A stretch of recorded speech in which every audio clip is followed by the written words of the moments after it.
Innal hamdalillahi nahmaduhu wa nasta'inuhu wa nastaghfiruh wa na'udzu billahi min shururi anfusina wa min sayyiati a'malina.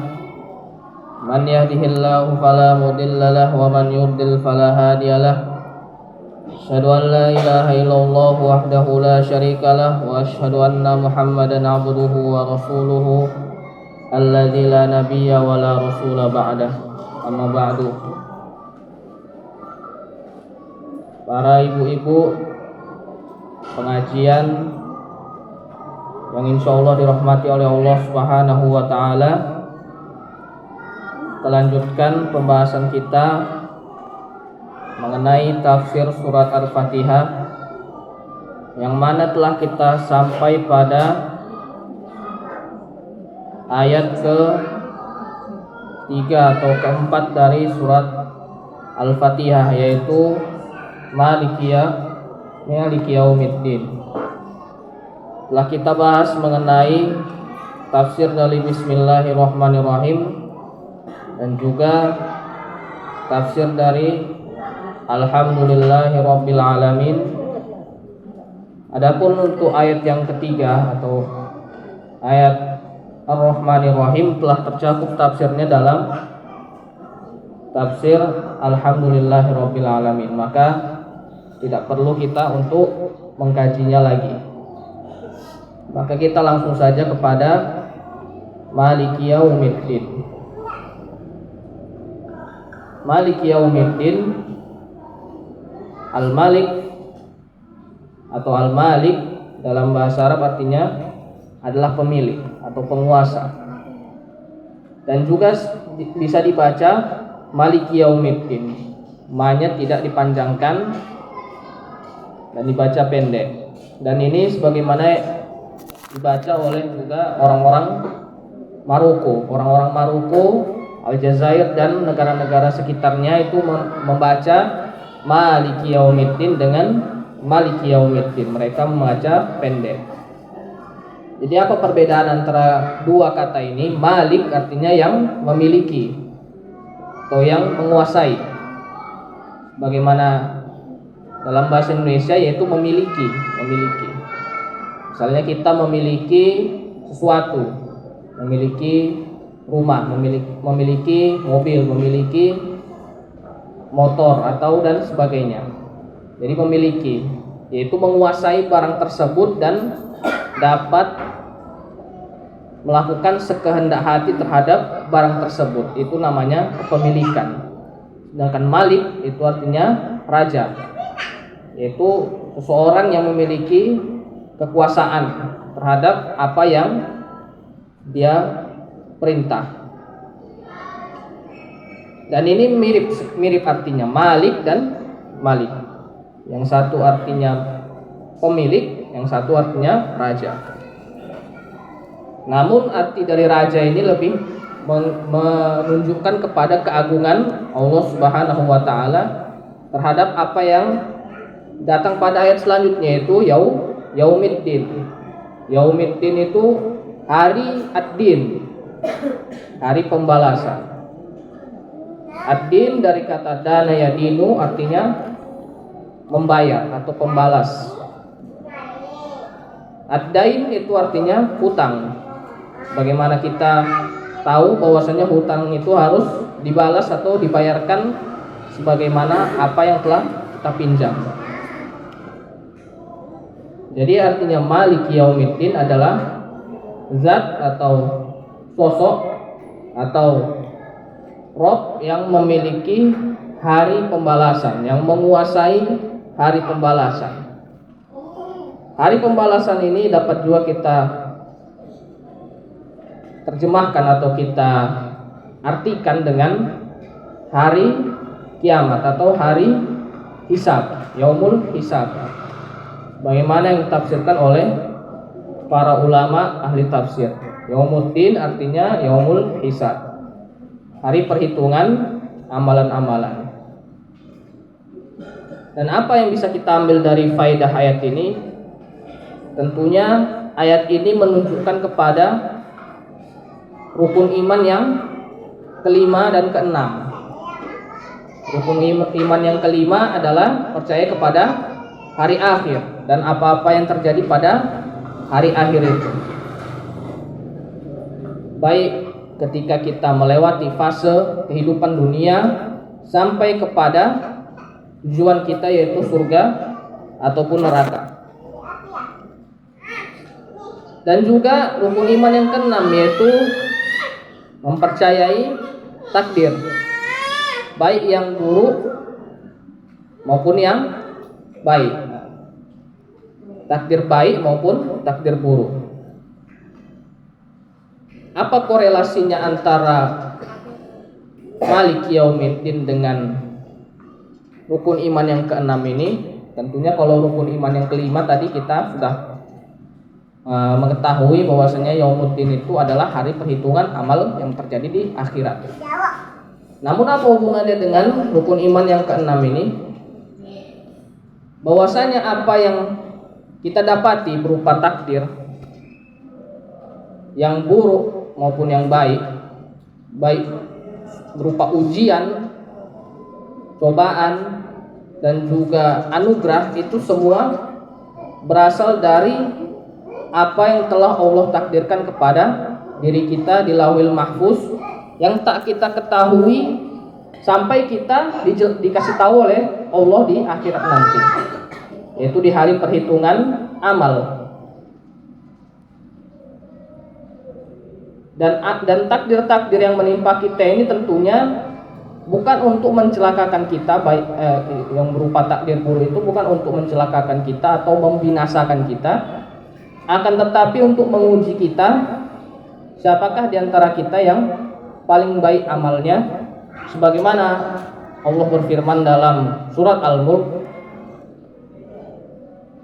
alladzi khalaqal mauta liyabluwakum ayyukum ahsanu amala, yang telah menciptakan kematian sebagai ujian bagi kalian, siapa saja, untuk menguji siapa saja yang paling baik amalnya. Ditafsirkan oleh Al-Fudail bin Iyad, ahsanukum amala yaitu akhlasuhum wa aswabuhum, yaitu yang paling ikhlas amalnya dan juga paling mengikuti petunjuk Nabi dalam beramal. Maka dengan beriman kepada takdir, kita meyakini bahwasanya tanggapan kita terhadap takdir itu akan diperhitungkan nanti di akhirat. Jika kita menanggapi takdir buruk dengan keburukan, maka kita juga akan melihat hasilnya. Dan juga ketika kita mendapatkan takdir baik namun kita respon dengan keburukan juga, maka kita juga akan melihatnya di akhirat. Faman ya'mal misqala dzarratin khairan yarah wa man ya'mal misqala dzarratin syarran yarah. Siapa yang beramal kebaikan, pasti ya sekecil zarrah pun, maka akan melihatnya nanti di akhirat. Dan barang siapa yang beramal keburukan sekecil zarrah, maka dia akan melihatnya di akhirat. Maka daripada itu, seorang muslim yang mengimani Maliki Yaumiddin tidak merasa khawatir terhadap kehidupannya di dunia, karena apa yang ada di dunia ini telah ditakdirkan oleh Allah Subhanahu wa ta'ala dan akan dibalas nanti di akhirat dengan seadil-adilnya pembalasan. Alaihissallahu bi ahkamil hakimin. Bukankah Allah hakim yang paling adil? Terkadang kita mendapatkan sesuatu yang tidak mengenakkan dan kita berharap balasan itu langsung datang kepada diri orang yang menzolimi tersebut. Namun balasan tersebut tak kunjung datang. Seakan-akan kita telah dizolimi oleh takdir. Nah, seperti itu kadang. Dizolimi oleh takdir. Namun ini adalah anggapan orang-orang yang tidak mengimani Maliki Yaumiddin. Karena apa? Bagaimana disebutkan tadi, jika kita mengimani bahwasanya segala sesuatu itu akan diperhitungkan, akan dibalas dengan sebaik-baik balasan, maka apakah tidak mungkin kalau sesuatu yang tertunda balasannya di dunia ini akan dibalaskan nanti di akhirat, baik berupa kebaikan maupun keburukan. Maka ada 3 faedah yang kita ambil dari ayat ini. Yang pertama, ketenangan hidup. Ketenangan hidup. Karena kita mengetahui apa yang terjadi di dunia ini yang tak bisa kita kendalikan maupun yang mungkin kita rencanakan, itu semua atas takdir dari Allah Subhanahu wa ta'ala. Yang pertama, ketenangan hidup dengan beriman kepada takdir Allah. Yang kedua adalah kelapangan hati terhadap cobaan, baik yang cobaannya bersifat gangguan, kesedihan, kesusahan, dan juga terzolimi atau segala macamnya, itu semua akan berbuah pahala bagi yang menanggapinya positif, dan sebaliknya. Sebagaimana sabdakan oleh Rasulullah sallallahu alaihi wasallam, "Ma yusibul muslima min wasabin min nasabin wala wasabin wala ghammin wala adha wala hammin illa kaffarallahu biha min khotoya." Tidaklah sesuatu yang menimpa seorang muslim berupa kesedihan, kelelahan, rasa sakit, gangguan, dan kecemasan, kecuali Allah akan menghapuskan kesalahan-kesalahannya atau menggugurkan dosa-dosanya disebabkan karena hal tersebut. Yang kedua, yaitu kelapangan hati. Sebagaimana contoh, misalnya ada orang yang kita hutangi, ternyata dia tidak kunjung membayarnya dan banyak alasan gitu, sampai membuat kita itu gondok gitu. Dan ini adalah kejadian yang lumrah mungkin di Indonesia ya, karena menganggap hutang itu bisa ditunda-tunda atau bisa nanti-nanti. Maka orang-orang yang percaya bahwasanya ada hari akhir nanti di mana pembalasan itu nyata dan adil, tentunya lebih lega menanggapi hal tersebut dan tidak perlu gundah gulana merasakan orang tersebut gitu, merasakan carut marut yang dibikin oleh orang tersebut. Karena apa? Bisa jadi hutang yang tak terbayarkan oleh orang tersebut bisa menambah pundi-pundi pahala kita, dibalas oleh Allah untuk bisa mendekatkan kita kepada surganya. Karena apabila di akhirat nanti hutang misalnya antara dua insan, maka tidak ada dinar maupun dirham di akhirat nanti. Tidak ada rupiah, tidak ada dolar, dan tidak ada mata uang lainnya untuk membayar hutang tersebut. Yang ada hanyalah pahala ataupun dosa. Sebagaimana disabdakan Rasul, apabila telah habis pahalanya, maka dosa orang yang berhutang tadi akan ditimpakan kepada dosa orang yang menghutangi tadi akan ditimpakan kepada yang berhutang. Jadi kita misalnya ngutangi orang, nggak dibayar-bayar dia dengan banyak alasan segala macamnya, yang bisa jadi mungkin dia punya uang tapi tak mau membayarnya karena bisanya itu ditunda-tunda. Nah, maka ketika meninggal dunia, bertemu kita di akhirat nanti gitu kan, dengan orang tersebut, si fulan misalnya, bertemu dengan dia, hutangnya terlalu besar sehingga seluruh pahalanya habis untuk diberikan kepada kita sebagai tambahan pahala bagi kita. Namun belum juga terlunasi hutangnya, maka dosa-dosa kita ditimpakan kepada dia sebagai bentuk pembayaran atau pelunasan hutang itu. Maka itu dia pembalasan di akhirat. Begitu juga dengan bentuk-bentuk kezaliman lainnya, seperti menyakiti seorang atau seperti mencurangi seorang, dan juga kezaliman-kezaliman yang lainnya. Maka apabila kita mengimani hal tersebut, tidak ada gundah gulana atau tidak ada kesusahan yang kita hadapi, kesempitan hati yang kita rasakan dalam menjalani kehidupan kita di dunia ini. Mungkin itu saja yang bisa saya sampaikan. Kurang lebihnya saya mohon maaf. Apabila itu berupa kebaikan, maka itu dari Allah Subhanahu wa taala.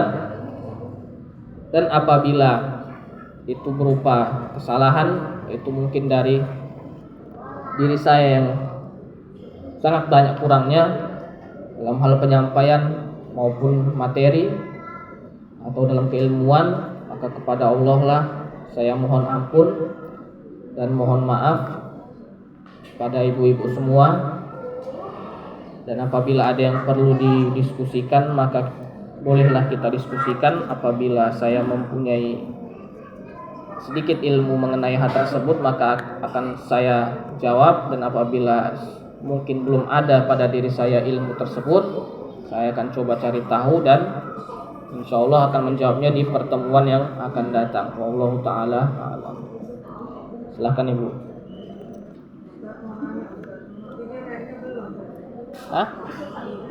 Nomor 3. Oh ya, afwan, lupa Bu. Yang nomor 3 yaitu menambah ketakwaan kita kepada Allah. Itu yang ketiga. Menambah ketakwaan kita kepada Allah. Karena sebagaimana firman Allah dalam surat An-Naba, wa kullu syai'in ahsaynahu kitaban. Dan segala sesuatu itu telah kami hitung, telah kami catat dalam kitab. Dan sebagaimana dalam surat Qaf, wa ma yalfizu min qaulin illa ladaihi raqibun atid. Dan tak keluar sebuah ucapan dan tak terbuat sebuah perbuatan kecuali di sisi kita ada raqib dan atid yang siap untuk mencatatnya. Dan tentunya catatan-catatan ini, catatan amal ini akan diperlihatkan di hari akhir nanti. Sebagaimana dalam Juz Amma banyak sekali ayat yang bercerita tentang hal tersebut, yaitu faman utiya kitabahu biyamini fasawfa yuhasabu hisaban yasira, sebagaimana dalam surat Al-Insyiqaq. Barang siapa saja yang diberikan catatan amalnya dari kanannya, maka akan dihisab dengan hisab yang mudah, yaitu dilancarkan pengadilannya nanti di akhirat, dimudahkan segala prosesnya. Wa amma man utiya kitabahu wara'a zuhri fasawfa yad'u thubura wa yasla sa'ira. Dan siapa saja yang datangkan kitabnya dari sisi belakangnya, fasawfa yad'u thubura, maka dia akan mengaduh, maka dia akan mengeluh dengan sebenar-benar keluhan dan mencela dirinya dengan celaan yang sebesar-besarnya, dan akan wayasla sa'ir, dan dilemparkan kepada neraka. Maka dengan beriman kepada hari akhir dan terutama kepada ayat ini, yaitu Malik Yaumiddin, kita memperhitungkan segala amalan yang kita perbuat. Kita menjaga amalan-amalan kebaikan kita agar tetap ikhlas hanya untuk Allah Subhanahu wa taala, dan menjaga diri kita dari segala macam bentuk maksiat dan keburukan yang mungkin dilakukan oleh jiwa maupun anggota badan. Karena takwa maknanya adalah menghindarkan diri dari siksa neraka atau dari kemarahan Allah dengan mengerjakan perbuatan ketaatan dan meninggalkan perbuatan maksiat atau perbuatan keji dan munkar. Itu namanya takwa. Jadi dengan beriman kepada hari akhir dapat meningkatkan ketakwaan kita. Allahu ta'ala a'lam. Itu Ibu. Nomor 3.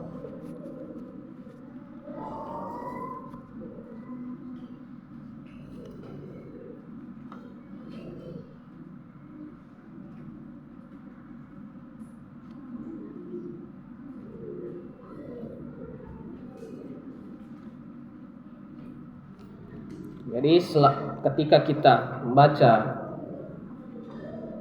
ayat Maliki Yaumiddin dalam sholat kita, teringatlah kita 3 poin tersebut. Yang pertama adalah tadi kelapangan hidup atau kelapangan hidup. Dan kedua kelapangan hati. Dan ketiga meningkatkan ketakwaan dengan beriman kepada hari akhir.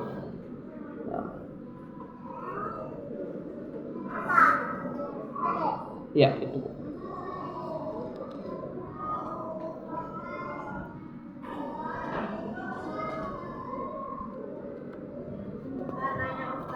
Ya, silakan Ibu. Ini Ustaz, apabila seseorang merasa kita sakiti dan mungkin kita udah pernah minta maaf sama seseorang itu Ustaz, tapi dia masih cerita sama orang kalau dia masih sakit hati sama kita, itu kayak mana Ustaz? Kita minta maaf lagi atau cukup minta maaf sama Allah?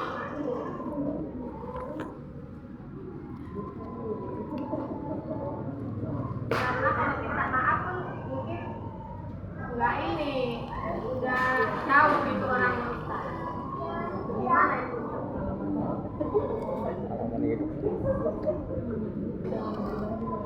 Bismillah. Hubungan personal antar manusia ini Bu berat dia, gitu kan.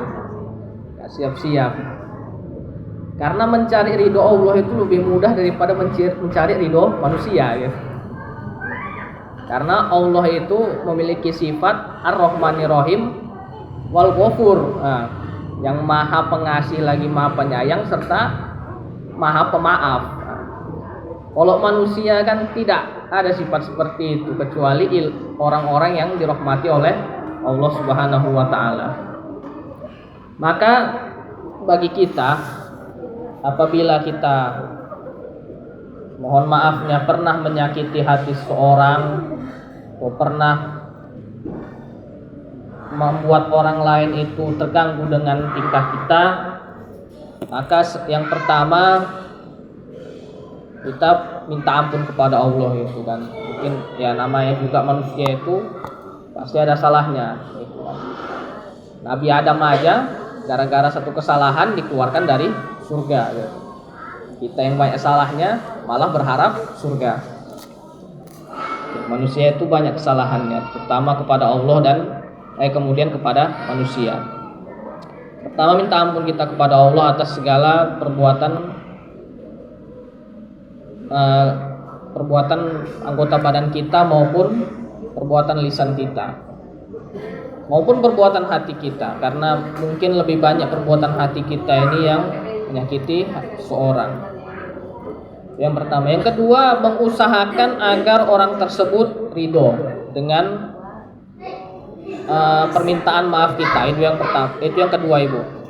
Mengusahakan agar orang yang kita sakiti ini atau kita buat gak enak ini ridho dengan permintaan maaf kita. Sebisa mungkin, entah kita minta maaf secara lisan langsung gitu, ngomong begini, ngomong permintaan maaf, atau kita memberikan hadiah.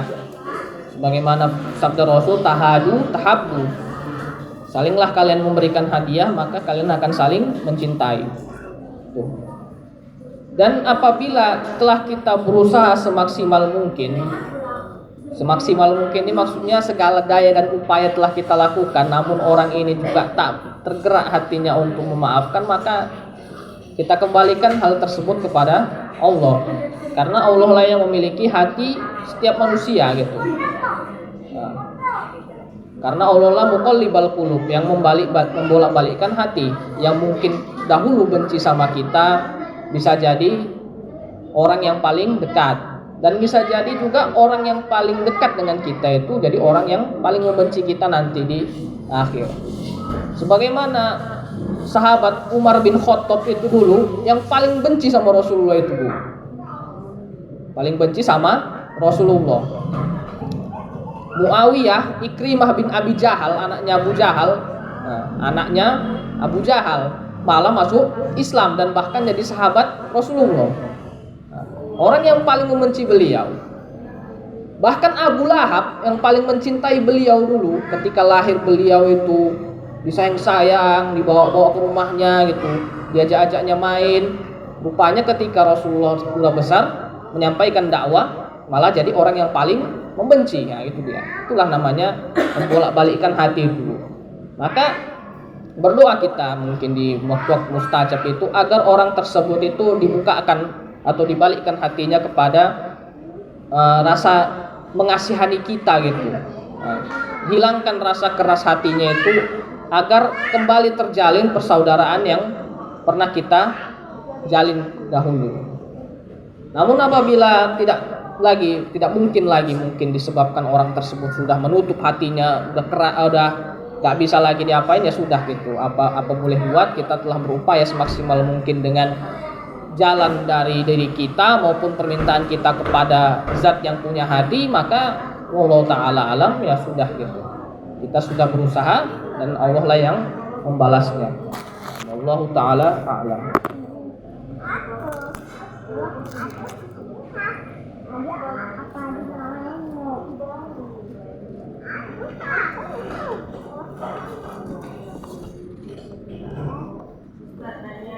Ya, silakan.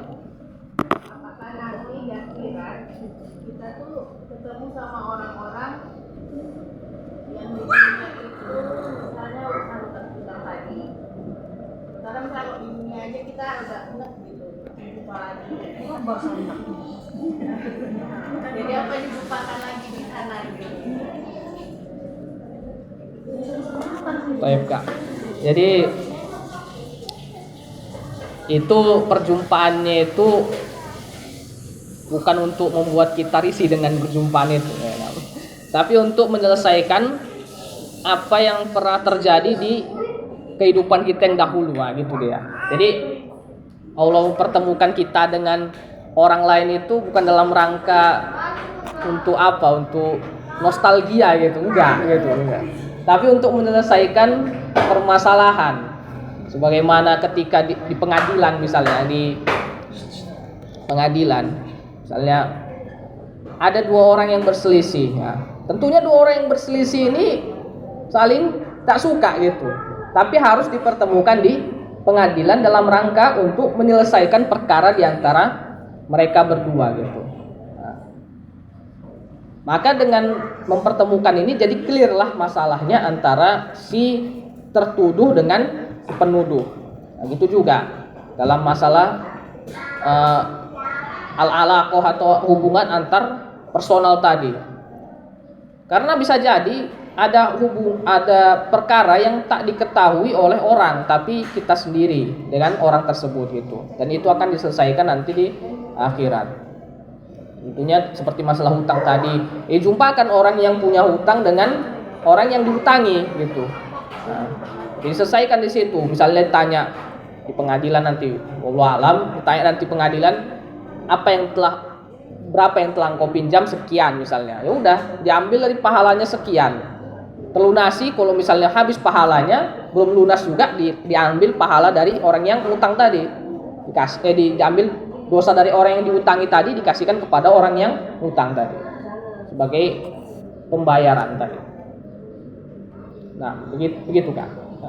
Jadi dipertemukan bukan dalam rangka untuk nostalgia, hai gitu, enggak kayak gitu, enggak, tapi untuk menyelesaikan perkara. Allahu taala a'lam.